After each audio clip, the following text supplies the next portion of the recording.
y'all doing? So was that fun? Yeah, it's fun. I love competing, man. And it's fun going against a different team, too. You go against each other for so long. You know what I mean? You kind of get familiar with your teammates. They get familiar with what you do. When you come out here against another team, it's good to have a measuring stick of how you've made it up into this point in camp. Do you see a big... This is my first one.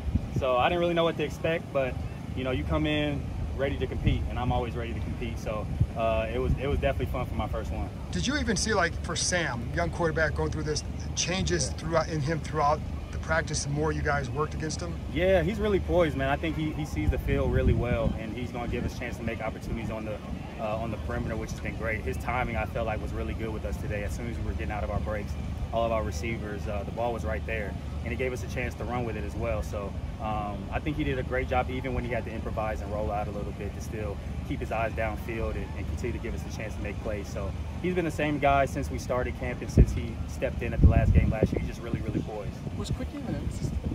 I think just really we just want to work whatever the game plan is for that practice.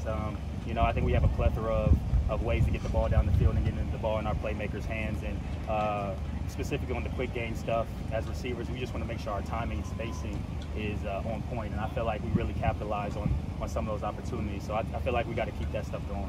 So Terry, for you, when you're going against like Humphrey versus Kendall Fuller in practice today, what does it change for you? Just even like your intensity inside or anything? Definitely. I think Marlon and Kendall, they both are two vet corners who are really good at what they do. They're very really good technicians, and I think Kendall is a different style of corner than Marlon is. So it's good to go against a guy like Marlon, where he's going to be a little bit more firm at the line. He's going to be a little bit more handsy, you know what I mean? And it forces you to really use your technique and be physical, because you know he's going to be physical at the top of the route. He's going to be physical at the line, and he's going to try to punch the ball out. So when I'm going against him, I just want to match his physicality, but also be clean with my feet. You know what I mean? At the end of the day, he has to, when you're a receiver, they stop when you stop. You got to be efficient. So getting to work against Kendall has been great as well, because he really forces you to be efficient in and out of your breaks, because he's so patient. And sometimes if you're not running or you're opening up your stride, he's going to squat at the top of your route. So it really forces me to make sure I'm always selling a vertical route. So going against two veteran guys is only going to help me and the other receivers. Did you know that about Humphrey, or did you just kind of learn that out here today and just kind of adjust as you go? Yeah, we played the Ravens a few years ago, so studying him, I knew he was a physical corner. He could definitely run,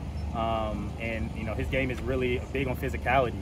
And the thing about me is I like to be physical as well. So it's a great battle going against a guy like that. You know, when we're going one-on-ones, I want to go against him. He wants to go against me. When we're going 7-on-7, it's the same thing. So I think it's an iron sharpening iron thing. You know, he's a Pro Bowl player, really one of the top corners in this league, and it's great work for me and the other receivers.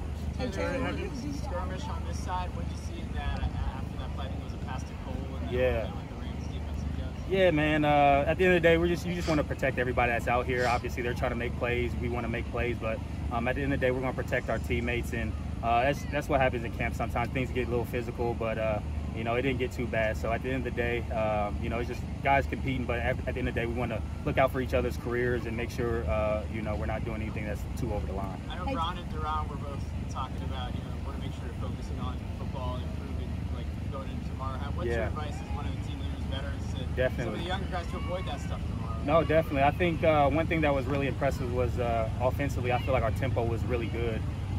It kind of really show why we practice at the high intensity that we practice at, and I feel like we really got to a place where we were just very efficient, but it's still the little details that are coming up for us. You know, the procedural things, EB says those are mental errors. You know what I mean?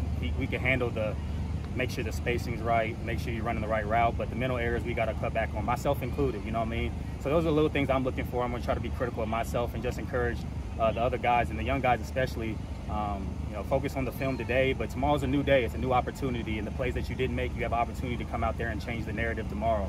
And I think you just got to have a next play mentality, and but always be in a competitive spirit, competitive mindset, because that's how the ebbs and flows of the game goes. The defense is going to make plays, you're going to make plays, and it's the team, when you're going to get to the end of practice, you get a little tired, that's when the team is going to have the most successful, who's going to execute and be on top of the little things. Are there specific routes or concepts that you were happy with the timing and the spacing on?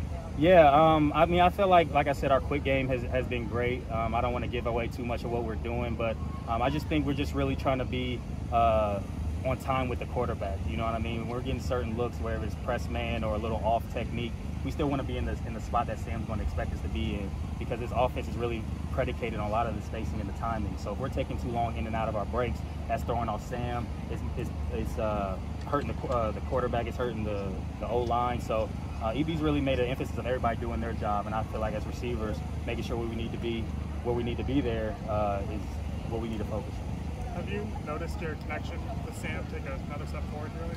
I definitely think it has. We're still in the middle of camp, and we've still got some preseason and regular season to go, but I feel like we're building a little bit of that trust where you get some one-on-one opportunities, he's going to trust me to come down and make that play. And as myself, I just want to continue to give him that trust. When you're going against a great corner like Marlon Humphrey and you're backside one-on-one, you got to win those reps so he can have that confidence. You've talked a lot about working with different quarterbacks. I'm wondering how much you've looked at guys like Andre Johnson, guys who've made a career of that. And I know that's probably not the goal, but how much do you kind of respect guys who have done that continuously? I know what you're saying. Andre Johnson, D-Hop, who's still doing it at a high level. Those are two guys off the top of my head where they were consistent no matter who was throwing them the ball. And I think that mentality, it starts with their mentality. I think it's them going out there controlling what they can control each and every week. And, making sure that their quarterback can trust them no matter who the guy's out there throwing them the ball. So that's similar my mindset as well. I'm a really competitive guy, and, I don't want to put it on, it's this quarterback, it's that quarterback's fault. Like, I got to make sure I'm getting open. I got to make sure I'm handling my business. And then when the ball comes to me, no matter where it's at, I make the play. I think that's really how you gain that confidence and start growing that connection between you and the quarterback. I know you didn't go against him today, but just throughout camp, has Emmanuel Forbes surprised you at all? He's gotten better each and every day, honestly. I've always tried to encourage you because he's a guy who really likes to learn. He's a sponge, and I don't like to lose reps, so I'm gonna give it to him every time I get the opportunity. But he's a competitor as well, and I think he's really good at getting back in phase when he may be a little bit behind. He may get beat off the line. He has really great makeup speed. He's good at the catch point. So it's really forced us receivers to be good at the catch point as well, where our hands are a little higher on the deep ball because he's good at getting his hands in there and kind of throwing you off your route. So I really like what I've seen from him from a growth standpoint. You can tell he's definitely getting more confident within the system. You can tell he's learning from Kendall and being more patient and understanding route concepts.